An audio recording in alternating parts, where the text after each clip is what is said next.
नमस्कार, मनी गुरु की इस खास पेशकश में आप सभी का स्वागत है। मैं हूं स्वाति रायना।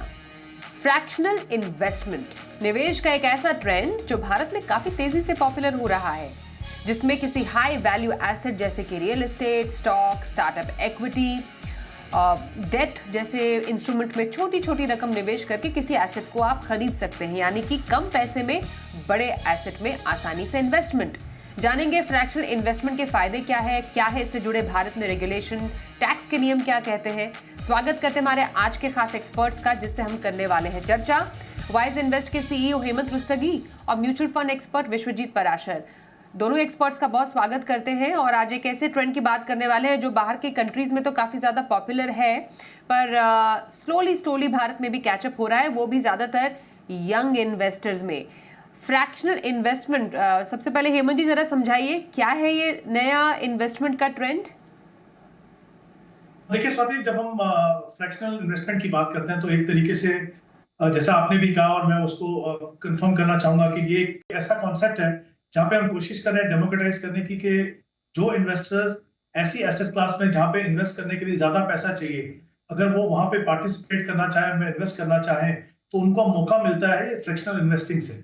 और हम किस एसेट क्लासेस की बात कर रहे हैं, जैसा आपने भी कहा, ये सिक्योरिटाइज डेट होते हैं, स्टॉक्स हो सकते हैं, ईटीएफ्स, प्राइवेट इक्विटी, आर्ट, ये सब ऐसी एसेट क्लासेस हैं जहां पे कभी कभी आपको इन्वेस्टमेंट करने के लिए, या रियल एस्टेट कि आपको बहुत ज्यादा पैसे की जरूरत पड़ती है, तो हर निवेशक चाहते हुए भी उसके अंदर निवेश नहीं कर सकता।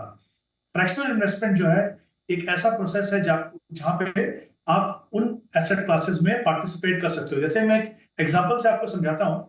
हमारे देश में अगर हम स्टॉक्स की बात करें, जैसे एमआरएफ का जो स्टॉक है वो करीब करीब 1,05,900 कुछ रुपए का है, करीब करीब। अब हमारे यहाँ पे तो पहले मैं कह दूं कि अभी तक स्टॉक्स के अंदर ये फ्रैक्शनल इन्वेस्टमेंट अलाउड नहीं है, बट कॉन्सेप्ट समझने के लिए हर निवेशक उस स्टॉक को नहीं खरीद सकता। तो ऐसी एक फैसिलिटी जो आपको टुकड़े में उस शेयर को खरीदने दे, जैसे अगर हम अमेरिका की बात करें तो वहां पे ये अलाउड है स्टॉक्स के अंदर। कॉन्सेप्ट समझने के लिए एक इंपॉर्टेंट चीज ये है कि वहां पे जो ब्रोकर्स हैं वो अपने नाम पे शेयर खरीद सकते हैं। तो क्या होता है, एज एन इन्वेस्टर अगर मुझे कोई शेयर खरीदना है तो मैं ब्रोकर के पास गया और मान लीजिए उस जो प्राइस है स्टॉक का वो $100 का है और मेरे पास सिर्फ $50 है।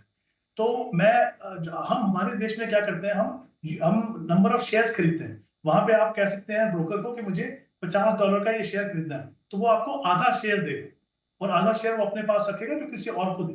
तो जैसे हम देख सकते हैं, और दूसरी एसेट की बात करूं, सिक्योरिटाइज डेट में सेबी ने अलाउ किया है कुछ प्लेटफॉर्म्स को जहां पे वो $1,000 से भी आप इन्वेस्ट कर सकते हैं। रियल एस्टेट में हमारे देश में आप रीट्स, रियल एस्टेट इन्वेस्टमेंट ट्रस्ट से आप इन्वेस्ट कर सकते हो। तो कुछ एसेट क्लासेस में हमारे देश में ये फैसिलिटी है कि आप फ्रैक्शनल इन्वेस्टमेंट कर सकते हो। स्टॉक्स में अभी तक नहीं है, बट मुझे लगता है जैसा आपने बिल्कुल सही कहा, ये हमारे देश में भी पॉपुलर होगा जैसे जैसे ये फैसिलिटी लोगों को मिलेगी। बट मेरे हिसाब से, जैसे मैंने पहले भी कहा, कि बहुत ही मॉडर्न और बहुत ही इंटरेस्टिंग कॉन्सेप्ट है जो डेमोक्रेटाइज करता है investment, different different investment options. बिल्कुल। और विश्वजीत जी, जैसा आप शुरुआत में भी कह रहे थे, डेफिनेटली बाहर की कंट्रीज में तो ऑलरेडी इस्टेब्लिश्ड कॉन्सेप्ट है, भारत में धीरे धीरे पॉपुलर हो रहा है, दैट टू विद इन जो बहुत ही यंग इन्वेस्टर्स हैं उनमें, जो कि चाहते हैं इन्वेस्ट करना, डाइवर्सिफाई करना अपने पोर्टफोलियो को। लेकिन रेगुलेशन फ्रैक्शनल इन्वेस्टमेंट पर क्या कहता है? क्या ये टोटली पूरी तरह अलाउड है कि नहीं है? इस पर क्या कुछ ऐसे रूल्स एंड रेगुलेशंस हैं जिसके बारे में मालूम होना चाहिए? बिल्कुल स्वाति जी, जैसा हेमंत जी बोल भी रहे थे, अभी स्टॉक्स में अलाउड नहीं है। तो जैसे कोई स्टॉक खरीदना चाहे फ्रैक्शनल इन्वेस्टिंग के थ्रू तो शायद अभी पॉसिबल नहीं है, बट आने वाले समय में ऐसा लगता है, क्योंकि सेबी की तरफ से भी रिक्वेस्ट है गवर्नमेंट को कि इस तरीके की फैसिलिटी को अलाउ किया जाए। एक आम निवेशक भी बड़ा शेयर खरीद सके या उसका कुछ हिस्सा खरीद सके अगर वो एक साथ नहीं खरीद पा रहा है। तो रियल एस्टेट में बहुत सारे निवेशक इसमें इन्वेस्ट कर रहे हैं। और जैसे मान लीजिए कोई बड़ी प्रॉपर्टी है 20 करोड़ की, अगर आप वो तो नहीं खरीद सकते हैं, लेकिन आप 20 लाख देके उसका कुछ हिस्सा खरीद सकते हैं। तो उसके हिसाब से ही प्रोपोर्शनेटली आपको उसमें रेंटल इनकम मिलेगा। और मान लीजिए अगर वो प्रॉपर्टी एप्रिशिएट करती है तो आप उसके भी हिस्सेदार बन जाते हैं। तो रियल एस्टेट में सेबी ने अलाउ किया हुआ है, उसमें रेरा भी है रेगुलेटर। तो ऐसे कई एसेट क्लासेस हैं जहाँ पे अलाउड है। मैं एक एग्जांपल देना चाहूंगा कि अगर कोई पेंटिंग खरीदना चाहता है जो नॉर्मली एक आम निवेशक नहीं खरीदता, कोई बहुत महँगी पेंटिंग है, तो आप वो नहीं अकेले खरीद पा रहे हैं, लेकिन उसका एक फ्रैक्शनल हिस्से में आप इन्वेस्ट कर सकते हैं। कल को वो पेंटिंग बिकेगी, तो आपको प्रोपोर्शनेटली उसका जो रिटर्न है वो मिल जाएगा और उसका जो एप्रिसिएशन है वो मिल जाएगा।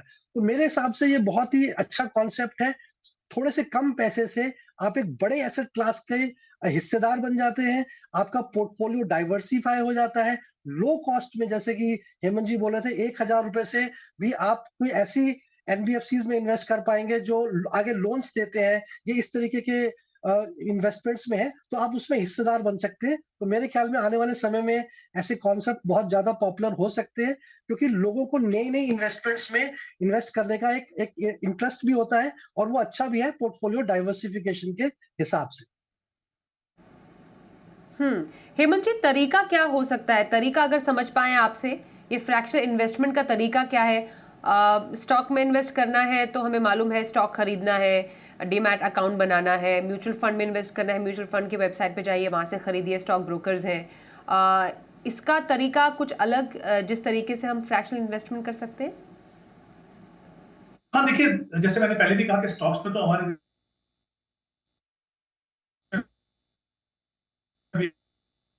अलाउड नहीं है।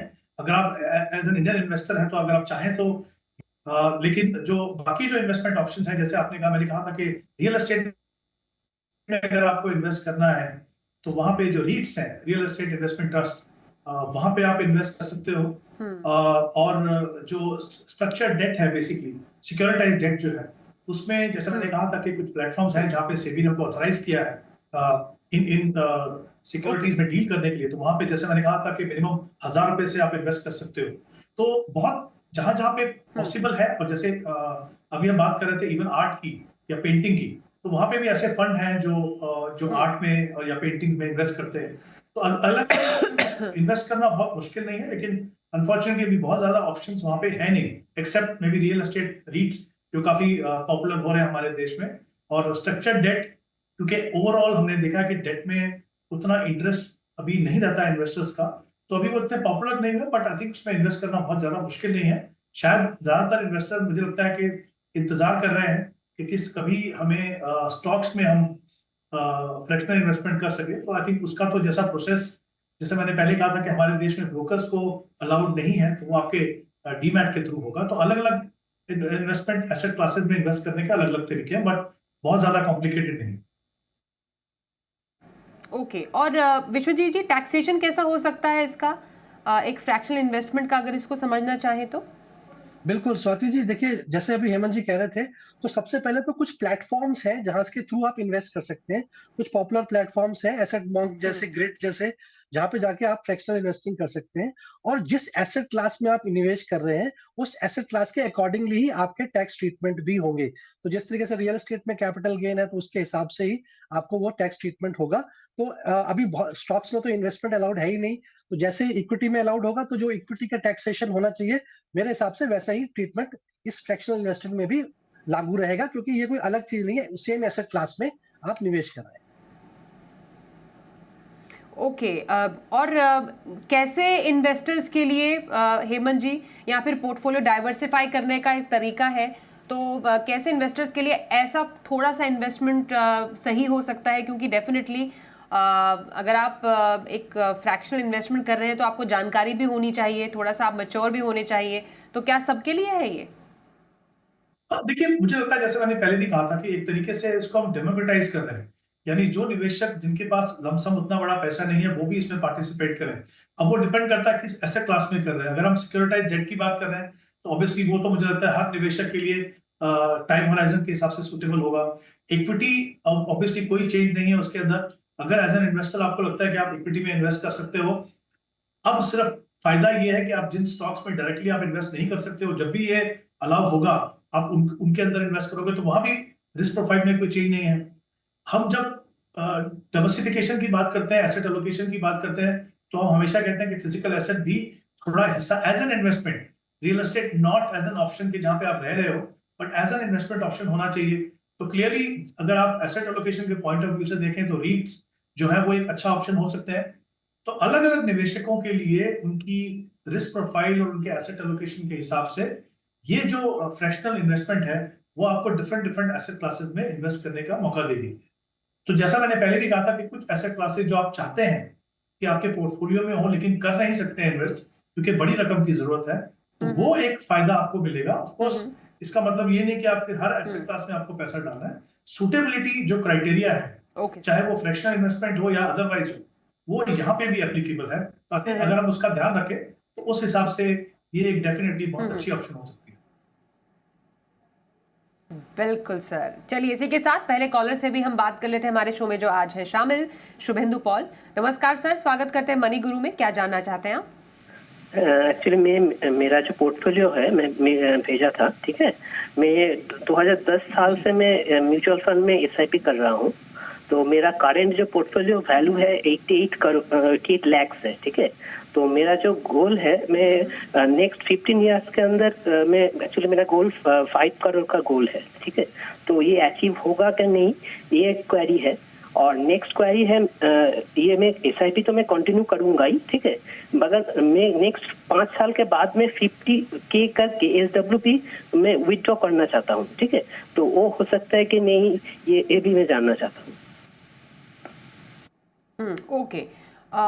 हेमंत जी, आप प्लीज शुभेंदु का पोर्टफोलियो स्टडी कीजिए और बताइए सर कैसा इनका एग्जिस्टिंग पोर्टफोलियो है और अपने टारगेट को अचीव करने के लिए काफी है। देखिए स्वाति, आई थिंक यस मैंने इनका पोर्टफोलियो देखा है और 2-3 इंपॉर्टेंट एस्पेक्ट है। पहली बात तो हम इनके टारगेट की बात करते हैं। जैसा इन्होंने कहा कि 15 साल का इनके पास समय है और इनका जो टारगेट है वो 5 करोड़ का है और इनकी जो अभी जो इन्वेस्टमेंट है वो 15,000 की है एसआईपी से। पिछले समय से जब से वो इन्वेस्ट कर रहे हैं उन्होंने जो कॉर्पस एक्यूमुलेट किया है वो करीब 88 लाख का है।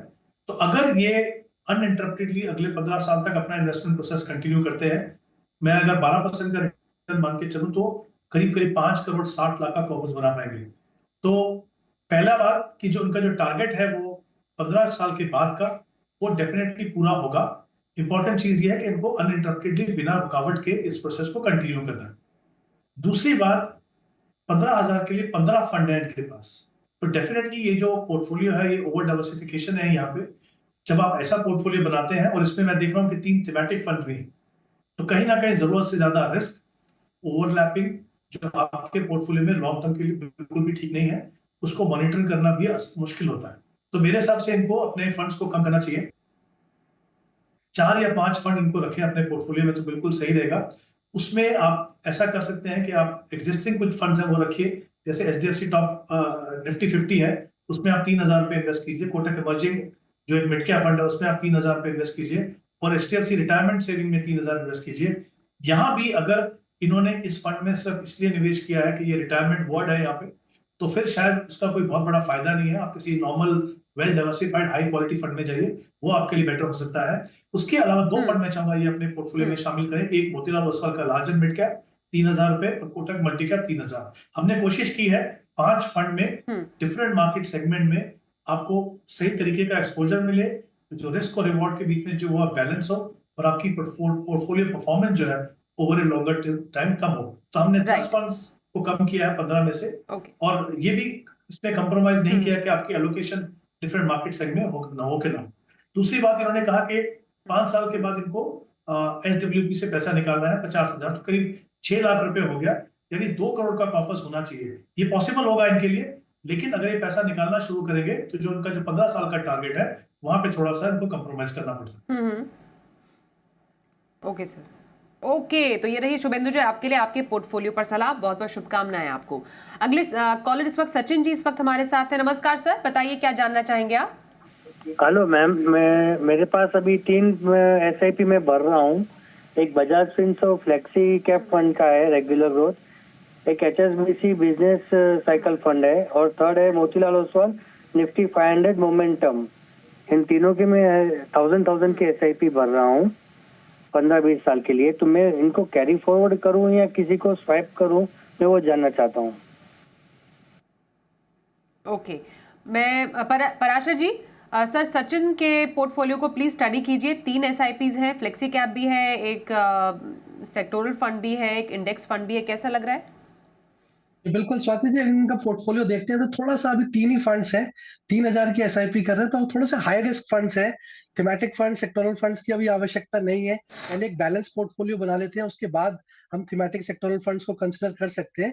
तो मेरी सलाह तो यही रहेगी कि जो बजाज फिनसर्व का फ्लेक्सी कैप है वो अच्छा फंड है, आज के मार्केट सिनेरियो के हिसाब से भी आप उसमें निवेशित रहें, उसको बदलाव में उसमें बदलाव की आवश्यकता नहीं है। लेकिन जो एचएसबीसी का बिजनेस साइकिल फंड है, वहां से आप निकल सकते हैं, स्विच कर सकते हैं।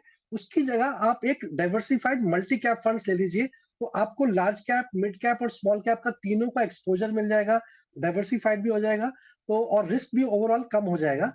तीसरा फंड जो आपने रखा है Motilal Oswal Nifty 500 momentum 50 index fund, तो मेरे हिसाब से ये भी थोड़ा सा एग्रेसिव है।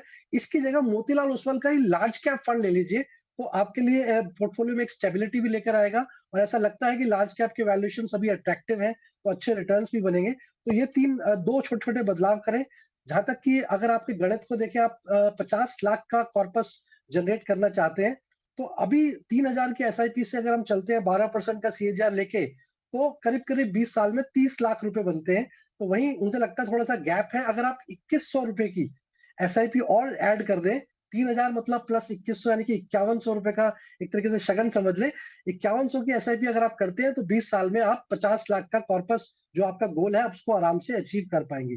तो थोड़ा सा एसआईपी इंक्रीज करें और ये थोड़ा सा बदलाव करें। बहुत बहुत शुभकामनाएं। ये रही सचिन जी आपके लिए सलाह आपके पोर्टफोलियो पर। एक ब्रेक के लिए रुकते हैं, आगे भी कुछ और दर्शकों के सवाल करेंगे शो में शामिल, बने रहिए हमारे साथ।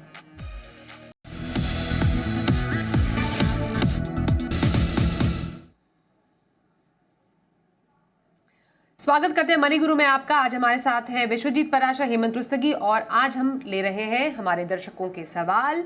अगले कॉलर है जयप्रकाश जी हमारे साथ फोन लाइन पर। नमस्कार सर, स्वागत करते हैं आपका मनी गुरु में। बताइए क्या जानना चाहेंगे आप? हाँ नमस्कार जी, मैं पता करना चाह रहा था कि मैंने जो ना आईसीआईसीआई का लिया हुआ था, सिग्नेचर रिटायरमेंट प्लान लिया हुआ है, और वो मैंने करीब 2-3 महीने पहले लिया था, और अभी जो है वो करीब 20 से 25% डाउन चल रहा है। अब मुझे समझ में नहीं आ रहा कि मुझे क्या करना चाहिए इसके लिए। ठीक है, और बस एक फंड के बारे में पूछना चाहेंगे और कुछ नहीं? हाँ जी, हाँ जी, और एक मैंने एचडीएफसी का लिया हुआ है जी, अभी फार्मा का, तो एक उसके बारे में पता करना है, वो भी डाउन चल रहा है जी काफी ज्यादा। इन दो के बारे में पता करना है जरा, क्या करना चाहिए। आपने कब तक के लिए इन्वेस्ट किया है सर, पहले बताएंगे कब तक के लिए इन्वेस्ट किया है आपने पैसा? 10 साल के लिए कर रखा है जी, 10 साल के लिए किया हुआ है। अच्छा, फिर तो क्या टेंशन होनी चाहिए आपको, पर फिर भी हेमंत जी, क्योंकि इन्होंने अभी हाल फिलहाल में पैसा डाला, बाजार में काफ़ी ज़्यादा इस वक्त करेक्शन चल रहा है, काफ़ी ज़्यादा गिरावट है, तो डेफिनेटली सबके पोर्टफोलियोज भी काफ़ी ज़्यादा नेगेटिव में चल रहे हैं, इसलिए जयप्रकाश जी भी काफ़ी ज़्यादा अभी परेशान हैं।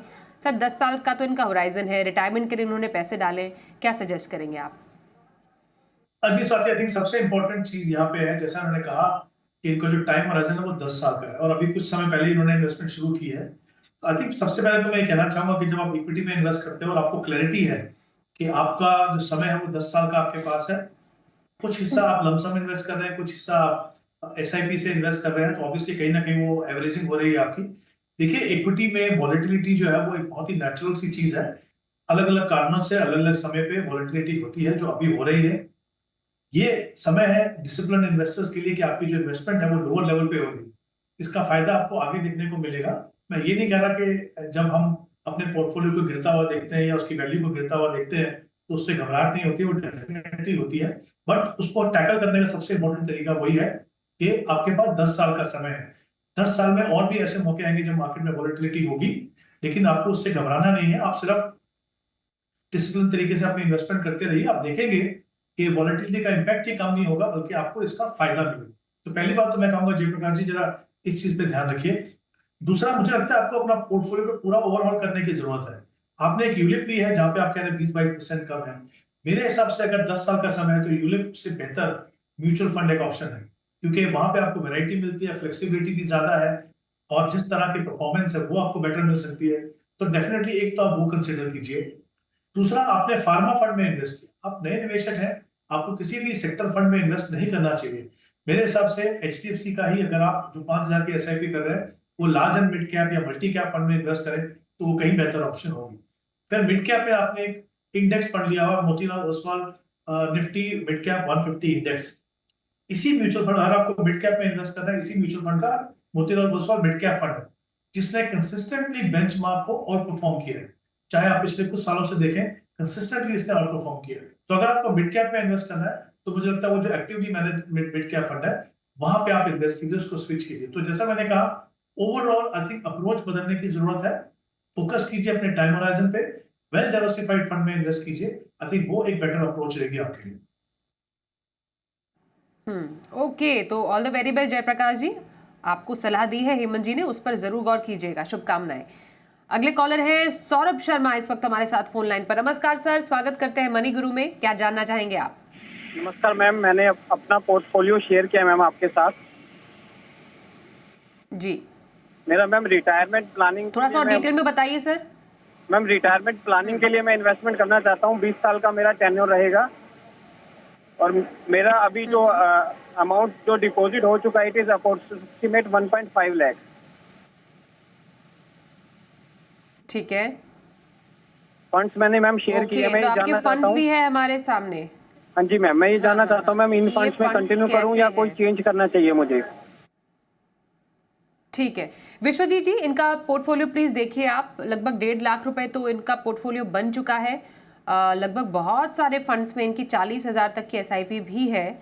20 सालों का होराइजन है। कैसे लग रहा है? 4 करोड़ रुपए कह रहे हैं 20 साल में रिटायरमेंट के लिए, काफी है? बिल्कुल, बिल्कुल स्वाति जी, बहुत अच्छा पोर्टफोलियो है। हालाँकि थोड़े से फंड्स ज़्यादा हैं, 9 फंड्स हैं। 6-7 फंड्स होते तो और अच्छा रहता। बट जो फंड्स इन्होंने चुने हुए हैं, वो बहुत ही टॉप क्वार्टाइल फंड्स हैं, कंसिस्टेंट परफॉर्मेंस है और डिफरेंट कैटेगरीज़ के चुने हुए हैं। कोई लार्ज कैप है, मिड कैप है, स्मॉल कैप है, डिफरेंट एएमसीज़ के भी चुने हुए हैं। तो पोर्टफोलियो बहुत अच्छा है। जो 40,000 की आपकी एसआईपी चल रही है, आपको वो कंटिन्यू रखनी है 20 वर्ष के लिए। 12% का सीएजीआर भी लेके चले तो 4 करोड़ का जो लक्ष्य आपने रखा है रिटायरमेंट का, वो पूरा होता दिखता है। लेकिन आपको ये देखना है कि आपने इन्फ्लेशन को कंसिडर किया है या नहीं किया।